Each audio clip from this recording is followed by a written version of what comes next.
sa Saudi, ininvest ko sa kanila. Kasi sabi nila, dodoble ito ng walang kahirap-hirap eh. Alam nyo, ipinagkatiwala ko ang aking retirement sa kanila. Pati nga, ipon ng anak ko sa London. Pati nga, mga hipag ko sa Amerika. Ikinumbisi ko rin mag-invest sa kanila. Wala rin.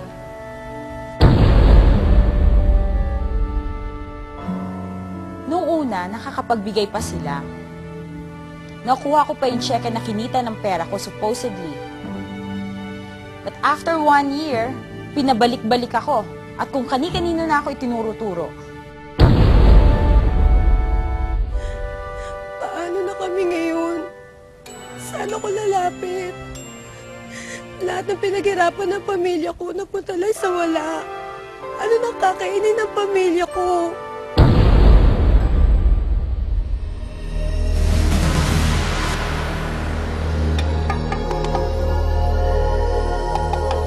Kumukumbinsi ba sa inyong sumali at magbayad ng malaking registration fee sa isang kumpanya? Wala kayong ibang gagawin kung hindi ang mag-recruit ng maraming tao at sila'y sasali din. At kikita kayo mula sa registration fee o investment ng mga na-recruit ninyo.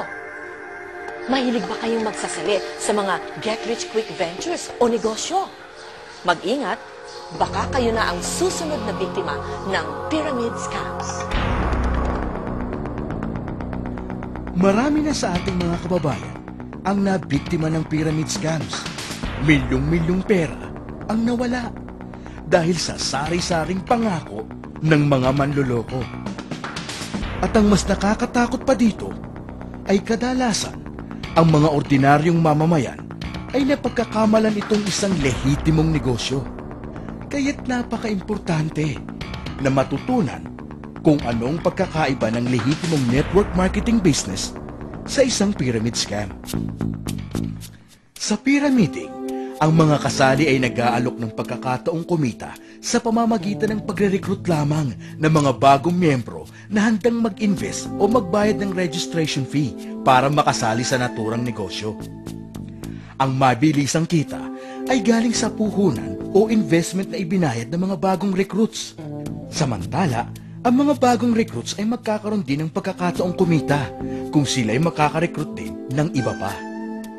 Ang pyramiding ay illegal sapagkat ito ay likas na mapanlinlang o inherently deceptive. Dahil ang kinikita sa ganitong sistema ay mula lamang sa perang ipinupuhunan ng mga na-recruit at hindi sa pagbebenta ng anumang produkto. Tiyak na darating ang araw na mauubos ang mga maaring ma-recruit. At dahil dito, mahigpit na ipinagbabawal ng Article 53 ng Consumer Act of the Philippines ang paggamit ng anumang pyramiding scheme sa isang negosyo kahit ano pa man ang produktong ibinebenta. Ang Direct Selling Association of the Philippines o DSAP sa pakikipagtulungan sa Department of Trade and Industry ay naglunsad ng isang anti-pyramiding education campaign para sa inyong protection.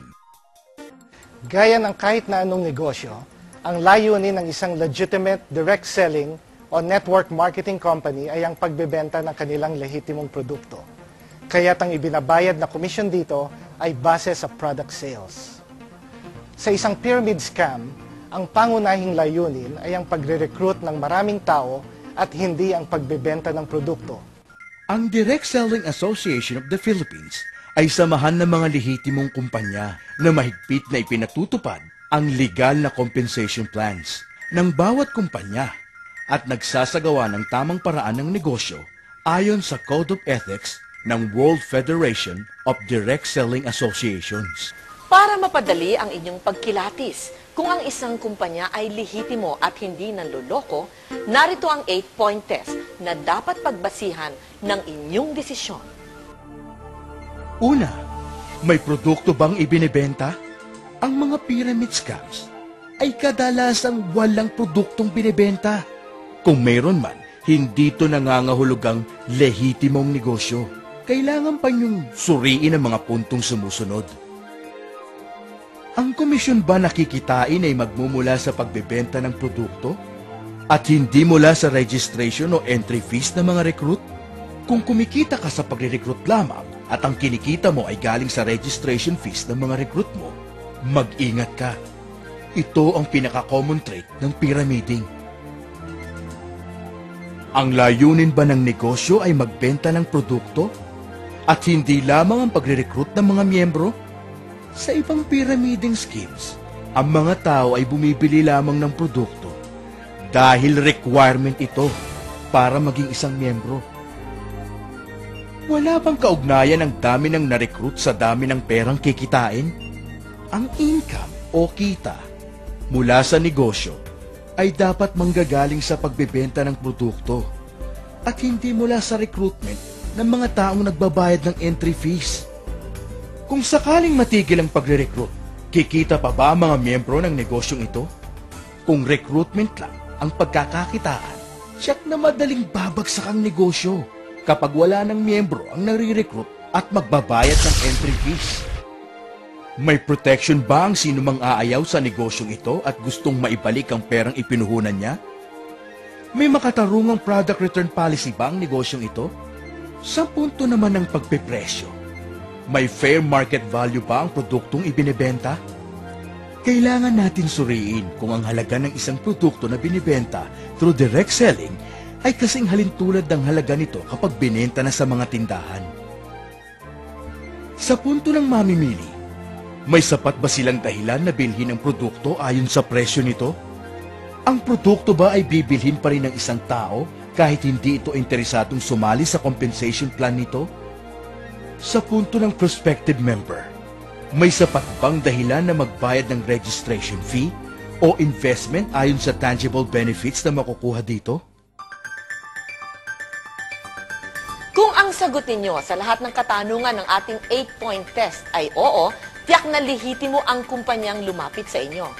Pero, kung ang sagot nyo sa kahit isa ay hindi, naku, mag-ingat, malamang pyramiding ang negosyong ito.